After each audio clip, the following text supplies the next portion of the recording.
Hello, you guys. Thank you for joining us. This is season 3, episode 10 of Keeping It Real with Tomii Trill. You guys have been great. I'm glad that you have been joining us. I'm glad that you have been with me on this mission, and things are getting better for us. The other day was Mother's Day. I'm gonna say Happy Mother's Day to any mothers out there and anybody that stood in for mothers. You guys rock. I'm here with my gracious host, Chief Havoc. What's up, Chief? Same old. Trying to grind, trying to get it, trying to win. I remember last time you said, "What do I do when I have writer's block?" And I said, "I don't get writer's block." And ever since then, my mind been on extra push type level because I can write all day still, but it's like I'm not writing enough substance for myself. So I'm thinking I'm about to introduce a whole new thing called rapper's writer's block.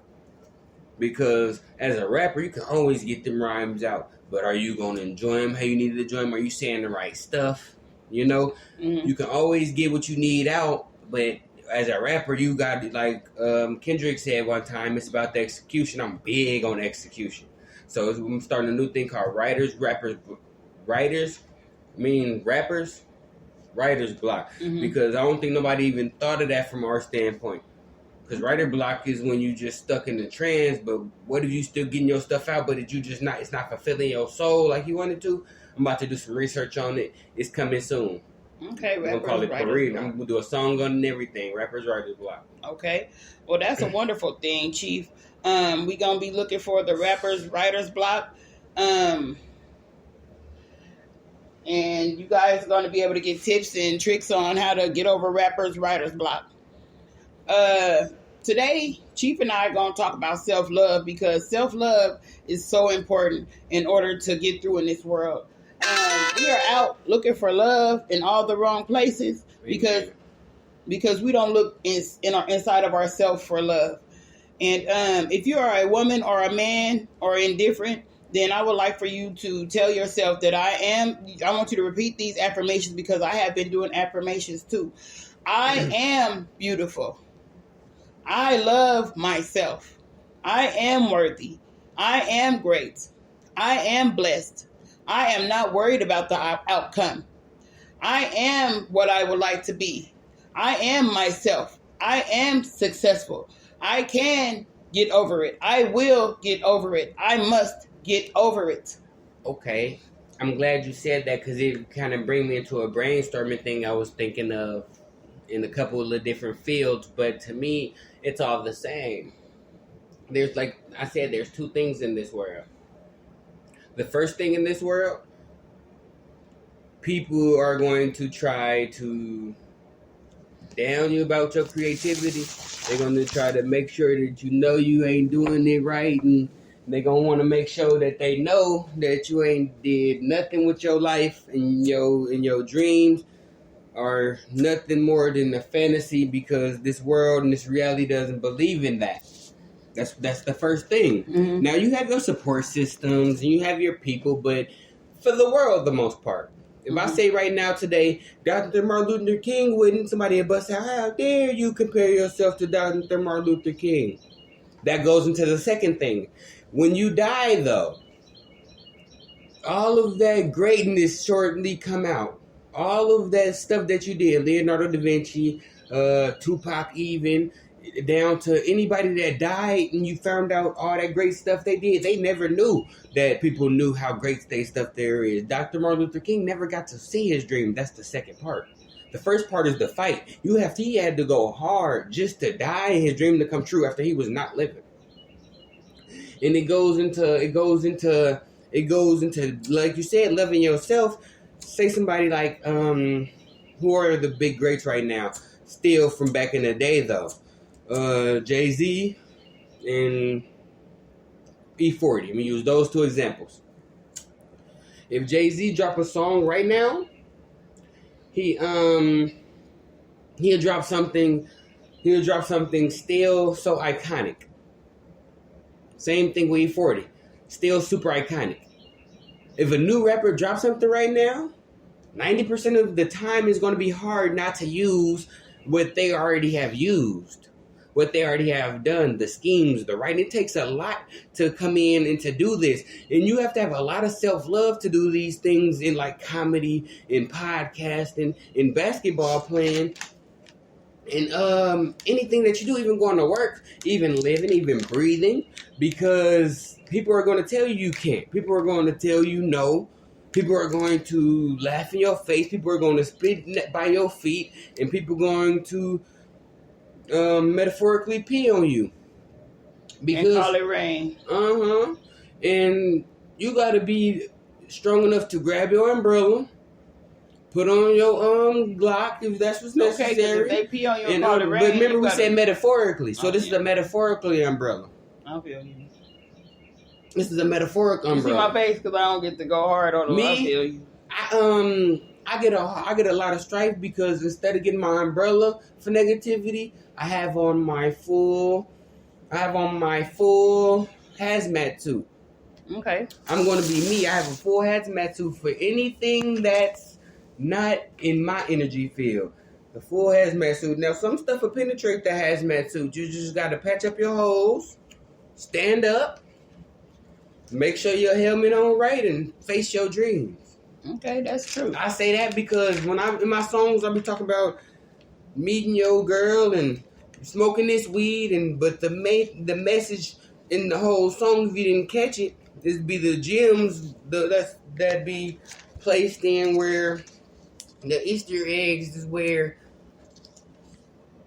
it was hard doing this. I will always say, remember, we didn't have this. That's why we out here doing this. And I don't smoke a lot of weed because I want people to be like, this nigga smoke a lot of weed. I was going to say, you don't smoke a lot of weed. I smoke a lot of weed because I needs it. Yeah. And I don't need it to survive. I needs it because it's a part of my energy. It'll never be a me and a not smoking. So I couldn't even call it an addiction. It's a lifestyle. It is. And another person to tell you, I'm going on from the tangent right now, but another person to tell you something like, if you didn't smoke weed, you wouldn't be spending $20 a day, and that would mean you wouldn't be spending $100 a week, which means you wouldn't be spending $1,000 a year, and so on, so on, so on, so on, so on, so on, so on. So I'm just throwing numbers out. Same people go buy Xan. And then they say, even deeper than that, they say you'll have a private jet if you didn't smoke that weed and save that money you spent on your weed. And you know what you'll have to ask them? I seen this somewhere. They said, you don't smoke, do you? No, absolutely not. That's why I'm preaching to you. Oh, dang, let's go fly in your private jet since you don't smoke. And they're gonna be like, oh no, my bike outside. Let's smoke in your private jet if you didn't smoke. If you wasn't a rapper, you would be a standing gentleman and you'll have all the respect. Can we go somewhere and see your respect? Can we get into a 5-star restaurant right now with you? Please take your advice to where Let me tell you something that I've heard. Okay. Speaking of smoking. Alexander Graham Bell had to be high as hell sitting in that room when he created the damn telephone. He must have hit the weed and said, damn, I would have talked to somebody who ain't even here. Now that right there was the best that I done seen. You know, but you have to be high to want to talk to somebody who ain't even here. Imagine that. The greatest creative You wanted to talk to this person so bad. You wouldn't put in all this creativity and said, shoot, I did that when I was high. You asked me, Terrence, how you do that song? What? I woke up high and knocked that song out. You know what it is? You woke up high. Mm-hmm. I ain't never woke up high. Now you ain't never went to sleep high then. Yeah, I didn't went to sleep high. Now, anybody that has been smoking know, if you go to sleep off that weed coma, you wake up high. Now, when you wake up high, you don't wake up like, oh, I'm still high. But you wake up more like, ooh, isn't them birds singing out there? That's, you know? Yeah. You would be like, shoot, I'm still a little buzzed. I still be a little buzzed when I wake up. Now, you see why you wake up, and you see why a person like me will wake up high? Because 2 things. Weed doesn't care if you're awake or you asleep. It's about energy and output and input.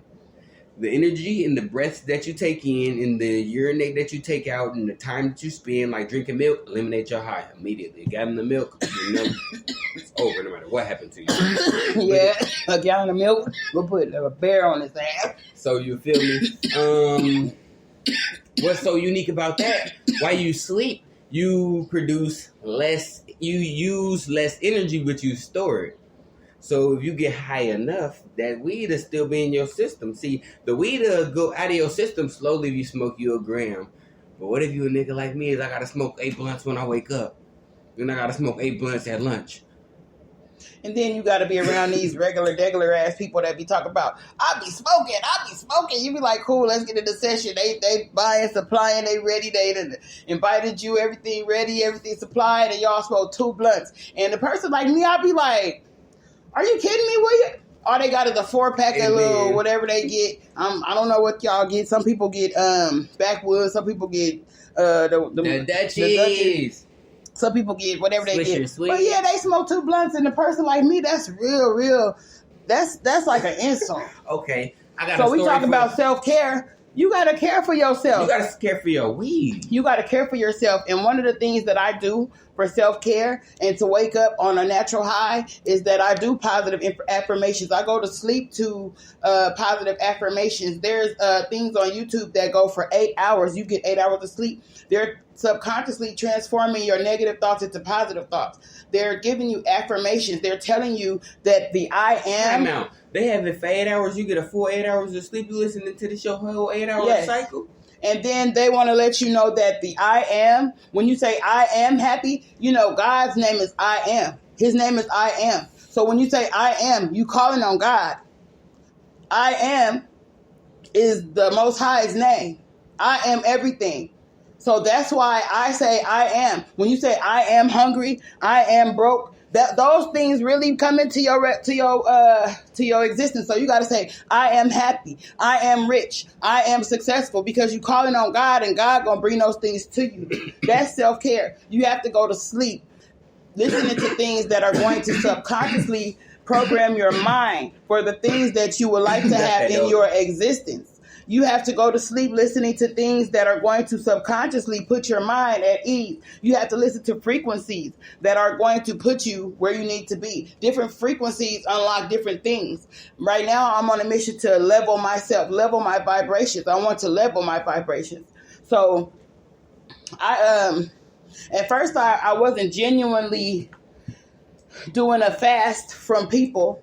And I'm also intermittent fasting, and that's another thing. Yes, because when you have to fast from people. I haven't got to where I want to fast from the internet yet, because it helps me to do a lot of things that I need to do, because I do a business online. I do all kind of things. I promote my businesses online. I'm going to plug my business, Starstruck Beauty. Get your lashes and get your lip gloss. I want you guys to love yourself, because if you're out here searching for a relationship or anything like that, date yourself. If you're single right now, date yourself, because you have to take yourself out and treat yourself the way that you want to be treated, so that the energy resonates from the way that you treat yourself is going to put that magnet toward people that are going to treat you the way that you treat yourself. If you disrespect yourself and you talk bad to yourself and you wear your butt hanging out and all the stuff, if you disrespect yourself, that's what you get back. If you take care of yourself, if you make sure that the things that you do are positive and they're going to make you grow, then that is going to come back to you. Okay, you guys, I would like for you to also go to sleep listening to, like I said, frequencies. You can look for those on YouTube. You can look for frequencies for the laws of attraction. Look for frequencies for love, if that's what you're looking for. You can look for frequencies for finances, if that's what you're looking for. You can look for frequencies to change your eating habits.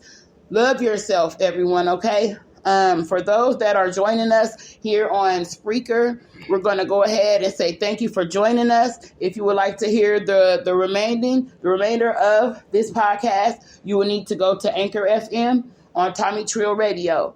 And those that are joining us on Anchor FM, you're going to continue to have this conversation with us about self-love. But those that are joining us here on on Spreaker, God bless you.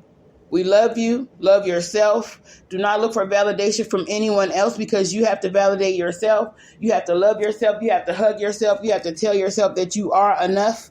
And if someone, if someone rejects you, look at that as protection from the Most High, because that's exactly what it is. God bless you and have a wonderful day.